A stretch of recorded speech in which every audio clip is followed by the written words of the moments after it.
Hey guys, balik lagi bareng gue Brian Solid. Di video kali ini kita akan review bukan hanya satu atau dua, tapi 3 keyboard case buat iPad dari Wiiwu.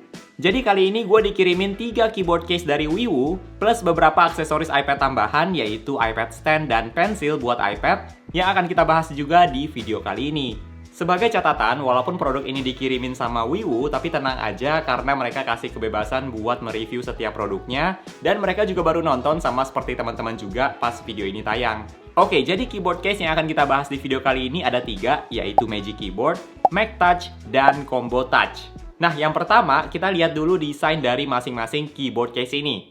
Mulai dari Magic Keyboard yang punya desain simple warna hitam seperti ini, kurang lebih mirip seperti Magic Keyboard buatan Apple lah, yang model melayang atau floating seperti ini. Magic Keyboard dari Wiiwu ini juga magnetic, jadi iPad-nya tinggal langsung ditempel. Terus untuk tombol on-off-nya ada di bagian kanan atas keyboard, dan ada port USB-C juga untuk charging. Engselnya juga menurut gue bagus, nggak terasa ringkih. Tapi pas kalian tutup keyboard case-nya sambil ada iPad juga, tampaknya agak kurang pas ya nutupnya karena ada miring sedikit. Magic Keyboard ini terbuat dari kulit sintetis yang soft, dan overall secara desain cukup mirip dengan yang ada di Apple Magic Keyboard, desain yang simple. Next, kita ke keyboard case selanjutnya, yaitu Wiiwu MagTouch. Untuk Wiiwu MagTouch ini, desainnya berbeda dengan Magic Keyboard yang tadi kita bahas, karena konsepnya juga beda. Jadi untuk keyboard case MagTouch ini, desainnya juga simple dengan warna hitam, tapi bahannya ini agak berbeda. Jadi di bagian depan atau cover untuk iPad, sepertinya bahannya semacam kulit sintetis juga, tapi ada teksturnya gitu. Sedangkan untuk bagian belakang iPad, bahannya ini menggunakan silikon buat lindungin iPad-nya dari benturan. Untuk bagian belakangnya ini juga bisa lindungin semua sisi iPad, yang menurut gue ini juga bagus, ada ekstra proteksi. Dan untuk Apple Pencil ada slotnya tersendiri juga nih di dalam case-nya. Untuk cutting-nya juga rapi, dan seperti yang teman-teman lihat di bagian kameranya, MagTouch ini juga bisa digunakan buat seri iPad Pro. Nah, untuk penempatan tombol on-off-nya juga berbeda dengan Magic Keyboard tadi, karena di MagTouch ini, tombol on-off dan LED indikator ada di bagian bawah kanan. Wiiwu MagTouch ini bukan keyboard case yang magnetik ya. Jadi kalian perlu pasang secara manual, tapi case ini sebenarnya ada magnet buat sambungin keyboard dan case iPad-nya. Jadi bisa kalian pasang atau lepas seperti ini, yang artinya bisa kalian gunakan dengan atau tanpa keyboard. Next, kita lanjut ke keyboard case selanjutnya, yaitu Wiiwu Combo Touch. Nah, untuk yang Combo Touch ini bisa dibilang konsepnya mirip dengan MagTouch yang tadi kita bahas. Ada case tersendiri buat iPad-nya yang sekaligus bisa buat lindungin iPad di semua sisi.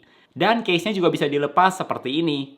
Nah, tapi dengan konsep case yang bisa dilepas kayak gini, sama seperti MagTouch juga, kalian perlu ingat kalau konsep case ini akan lumayan makan tempat. Jadi kalau misalnya lagi di cafe terus mejanya agak kecil, konsep iPad case seperti ini walaupun fleksibel bisa dicopot pasang, tapi lumayan makan tempat karena memanjang kalau kalian gunakan bersamaan dengan keyboard. Tapi untungnya dari konsep seperti ini ya bisa dicopot pasang, lebih fleksibel. Untuk Combo Touch ini yang berbeda adalah bahannya. Karena untuk yang Combo Touch bahannya mirip seperti yang di Magic Keyboard, menggunakan kulit sintetis, dan untuk di bagian belakangnya terbuat dari plastik yang cukup tebal. Selain itu, yang berbeda dari Combo Touch ini dibandingkan MagTouch adalah tempat buat taruh Apple Pencil. Karena yang di Combo Touch ini, slot buat Apple Pencil-nya cukup unik, ada di bagian belakang case iPad. Dan kalian nggak perlu khawatir pensilnya bisa jatuh karena di dalamnya ada magnetnya juga. Jadi langsung nempel dengan Apple Pencil. Plus ada bagusnya juga posisi buat taruh Apple Pencil-nya ada di belakang case. Karena bikin posisi keyboardnya agak naik sedikit, sehingga ketiknya juga menurut gue lebih nyaman dibandingkan keyboard yang flat gitu aja. Selain itu, warnanya juga lebih ke warna abu-abu, dan untuk di bagian keyboard, warna abunya lebih muda lagi. Overall mirip kok dengan konsep MagTouch yang tadi kita bahas. Perbedaannya cuma dalam hal bahan material, warna, dan posisi slot buat Apple Pencil. Kalau ngomongin soal berat, Magic Keyboard adalah keyboard case yang paling berat di antara yang lainnya. Beratnya 667 gram untuk iPad 10,9 atau 11 inci, terus yang MagTouch 635 gram, dan untuk Combo Touch 602 gram. Next, kita lanjut ke bagian keyboard, dan kita mulai dari layout keyboardnya dulu. Dari ketiga keyboard ini, yang MagTouch dan Combo Touch punya layout keyboard yang sama, sedangkan yang Magic Keyboard ini agak berbeda sendiri nih. Contohnya di bagian function button, urutannya juga berbeda dibandingkan dua keyboard case lainnya. Ada dua hal yang gue pribadi kurang suka dari layout keyboard di Magic Keyboard ini, yaitu yang pertama, arrow keys-nya ini agak sedikit lebih turun, dan nggak sejajar dengan tombol lainnya. Jadi kalau mau pencet arrow keys, tangannya harus sedikit lebih turun lagi karena nggak sejajar. Dan satu hal lagi yang gue pribadi kurang suka dari layout Magic Keyboard ini adalah tombol delete dan backspace ini yang pas banget sebelahan. Memang ada keuntungannya sih, kalian bisa lebih mudah hapus teks yang ada di belakang posisi kursor dengan backspace, dan hapus teks yang di depan kursor dengan tombol delete, tapi gue pribadi nggak terbiasa aja sih dengan layout seperti ini. Menurut gue tinggal ikutin layout keyboard yang ada di Mac Touch atau Combo Touch, itu juga udah bagus kok sebenarnya. Nah, tapi walaupun Magic Keyboard ini layout keyboardnya agak berbeda, tapi menurut gue Magic Keyboard ini punya keyboard yang paling nyaman buat ketik. Kalau yang Mac Touch atau Combo Touch, menurut gue butuh extra effort buat tekan tombol-tombolnya. Tapi overall ketiga keyboard case dari Wiiwu ini punya keyboard yang oke, nyaman buat ketik seharian juga.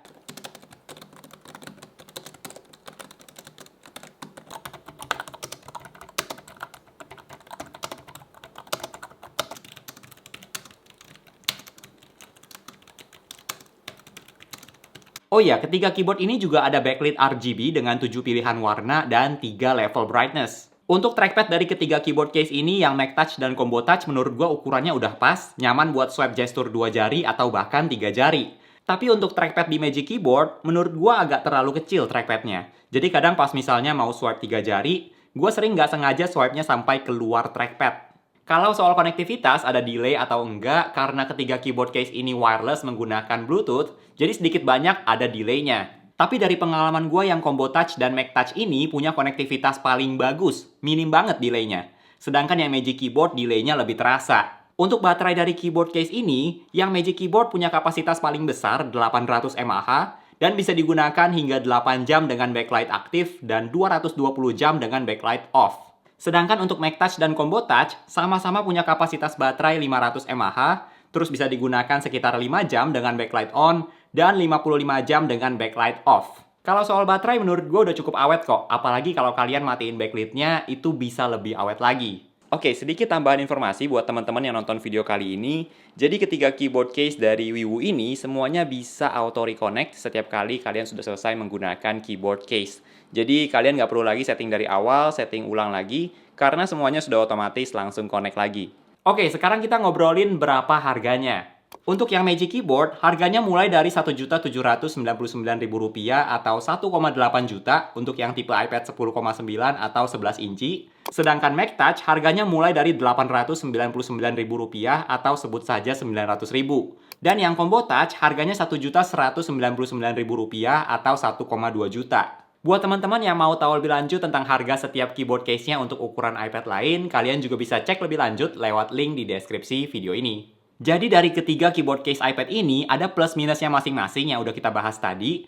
Kalau disuruh milih, gue pribadi suka yang Combo Touch karena konektivitasnya bagus, terus bisa lindungin iPad, walaupun typingnya nggak senyaman Magic Keyboard. Seperti yang tadi udah gue mention di awal, kita juga akan ngobrolin beberapa aksesoris iPad tambahan dari Wiiwu juga. Yang pertama ada Wiiwu Pencil W atau W Second Gen. Jadi pensil ini bisa wireless charging kayak Apple Pencil, tinggal ditempel aja ke iPad. Terus juga ada indikator baterai, jadi kalian bisa cek baterainya berapa persen dari iPad. Dan ada fitur palm rejection juga, jadi kalian bisa nulis atau gambar dengan nyaman. Dari pengalaman gue menggunakan pensil ini termasuk nyaman, sensitivitasnya juga bagus. Untuk harga dari pensil ini juga tentu lebih murah dari Apple Pencil, yaitu Rp499.000 atau Rp500.000, yang menurut gue oke lah untuk harga segitu. Dan satu lagi ada iPad Stand. Bagusnya dari iPad Stand ini adalah bisa kalian lipat sampai sekecil ini, jadi gampang dibawa kemana-mana. Terus bisa diputar juga 360 derajat, jadi bisa sesuaiin posisi kita pakai iPad. Dan bisa di-adjust angle-nya juga. Nah, walaupun iPad Stand ini dari metal, tapi di bagian atas dan bawah buat taruh iPad-nya ini ada silikonnya. Jadi kalian nggak perlu takut iPad kalian akan tergores. Untuk harga dari iPad Stand ini Rp249.000. Kalau kalian mau cek lebih lanjut, kalian bisa cek lebih lengkapnya lewat link di deskripsi video ini. So, itu dia review dari ketiga keyboard case dari Wiiwu. Dan semoga bisa jadi tambahan referensi keyboard case, pensil, dan iPad Stand buat kalian. Kalau menurut teman-teman, keyboard case mana nih yang jadi pilihan kalian? Coba share di kolom komentar ya. Thank you buat teman-teman yang udah nonton video kali ini. Jangan lupa untuk klik tombol like kalau kalian suka dengan video ini dan juga subscribe supaya kita bisa ketemu lagi di video-video yang berikutnya. Bye!